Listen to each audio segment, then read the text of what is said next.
Hello everyone welcome back to my channel Sushma's life is beauty. So guys आज के আমি এই ইনগ্রেডিয়েন্টসগুলো দিয়ে হোমমেড চকলেট বানাবো আমার মেয়ের জন্য।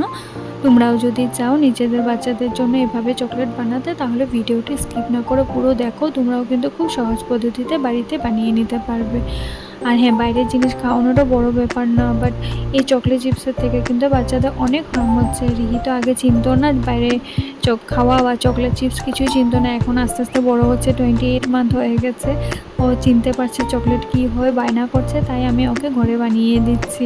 কিন্তু ওকে এখনও অবধি আমি বাইরের চকলেট চিপস দেইনি, ওর পাপাও দেয় না, আমিও দিইনি।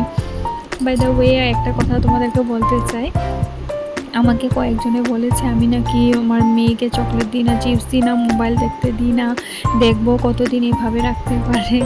তো লোকের কথায় কান দিয়ে লাভ নেই, লোকে তো যা তা বলবেই। আমার বাচ্চা আমি কিভাবে বড় করব, কি খাওয়াবো, কি শিক্ষাতে হবো, এটা পুরোটাই আমার দায়িত্ব। কারণ আমি এখনই ওকে শেখাবো, বড় হলে ও কী হবে, ভালো হবে না খারাপ হবে এটা তো আমি জানি না, কিন্তু আমার হিসাবে আমি যতদিন পারবো ভালো শিক্ষাটাই দিয়ে যাব। আদারওয়াইজ তারপরে ওর এটা ভাগ্য, ও ভালো হবে না খারাপ হবে বা ও কী খাবে না খাবে এটা ওর ব্যাপার। ভালোটা তো আমারই শেখাতে হবে না, খারাপটা তো আর শেখাবো না।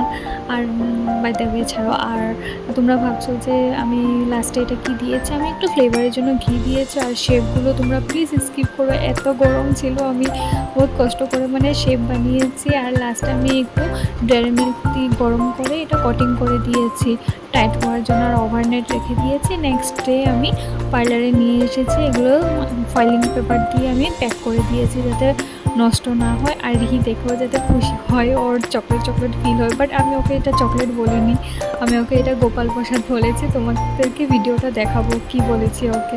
আর ভালো লাগলো প্লিজ ভিডিওটা লাইক শেয়ার অ্যান্ড কমেন্ট করবে, সাবস্ক্রাইব করতে একদম ভুলবে না। কিটা কি না না এটা কি, আগে নাম বলো। গোপাল প্রসাদ কে বানিয়েছে? মামাকে থ্যাংক ইউ বলো। ওয়েলকাম। তাকাও আমার দিকে, নমো করে খাবে, হ্যাঁ।